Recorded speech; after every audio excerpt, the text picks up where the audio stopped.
வணக்கம். நான் டாக்டர் ஸ்ரீலா, ஆயுஷ்ரீ ஆயுர்வேத ஹாஸ்பிட்டல், கொல்லம், கேரளா. சிறு குழந்தைகளில் இருந்து பெரியவர்கள் வரைக்கும் தொந்தரவு செய்யும் ஒரு பிரச்சனை தான் தும்மல். இதே பற்றி தான் இன்னைக்கு நம்ம பார்க்க போனது. நிறைய பேருக்கு இருக்கக்கூடிய ஒரு பிரச்சனையும் தான் தும்மல். காலையில் எழுந்தவுடன் தும்மல், குளிச்சிட்டு வந்த பிறகு அலர்ஜி, தூசி, புகா, கெமிக்கல் சேர்ந்த பொருள்களின் பயன்பாடு, சில உணர்வுகளில் போன்ற நிறைய காரணத்தினாலே தும்மல் ஏற்படலாம்.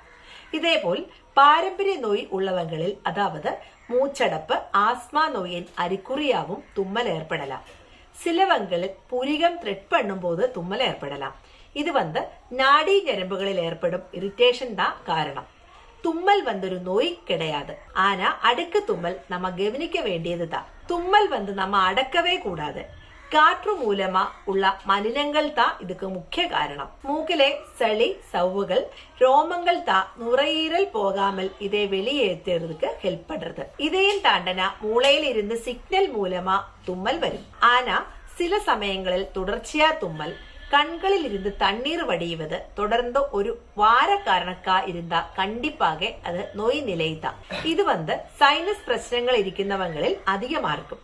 இந்த மாதிரி பிரச்சனைகள் இருக்கிறவங்களில் பிளட் டெஸ்ட் எடுத்து பார்த்தா வெள்ள அணுக்கள் அதிகமா இருக்கும். நம்ம உடலில் ஏதாவது இன்ஃபெக்ஷன் இருக்கும் போது இஸ்னோஃபீல் இது பழகி பெருகி வெளியேற்ற பார்க்கும். இஸ்னோஃபீலியா என்ற கண்டிஷன் சொல்லுவாங்க. சைனசைட்டிஸ் ரொம்ப அதிகமான கண்டிஷனில் தான் இது அடுக்கி தும்மல் ஏற்படுகிறது. இதுக்கு வீட்டிலேயே என்ன செய்யலாம் என்னை பற்றி இன்னைக்கு பார்ப்போம். இதுக்காக ஒரு ஸ்பூன் தனியா, கருப்பு மிளகு ஒரு 4 எண்ணிக்கை லைட்டா வறுத்தது, சுக்கு தூள் 2 பிஞ்சு மற்றும் கொஞ்சம் பனை வெள்ளம் ஒரு பாத்திரத்திலே எடுத்துக்கோங்க. இதெல்லாமே ஒரு 2 டம்ளர் தண்ணீரில் போட்டு நல்லா கொதிக்க விடவும். இதே ஒரு டம்ளரா வத்த விட்டு வடிகட்டி பருக வேண்டும். காலை சுக்குக்கு பதிலா இஞ்சி சேர்த்து யூஸ் பண்ணலாம். இதே போல் ஒரு 4 மணியே போல் சுக்கு சேர்த்து பருகலாம். ரெண்டையும் தொடர்ந்து பருகி கொண்டு வந்தால் இஸ்னோஃபீல் கவுண்ட் வேகுவாக குறையும்.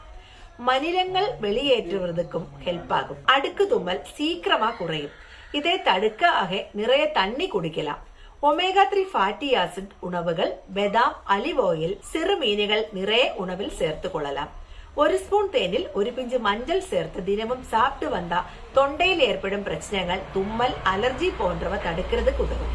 ஆயுர்வேதத்தில் தும்மல், அலர்ஜி நோய்களுக்கு ரொம்ப நல்ல ட்ரீட்மெண்ட்ஸ் இருக்கு. சோதன சிகிச்சா முறையான வமனம், விரேஜனம் போன்ற ட்ரீட்மெண்ட்டுகளுக்கு அப்புறம் மெடிசின் சாப்பிடுவது மிகவும் நல்லது.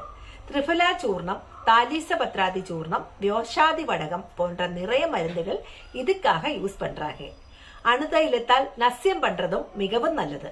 இதுக்கான காரணம் கண்டறிஞ்சு அவாய்ட் பண்ணா இதை நம்ம குணப்படுத்தலாம்.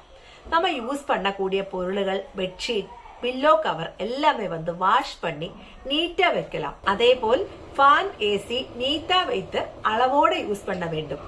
வீட்டுக்குள்ள காற்றும் வெளிச்சமும் அவசியம்தான்.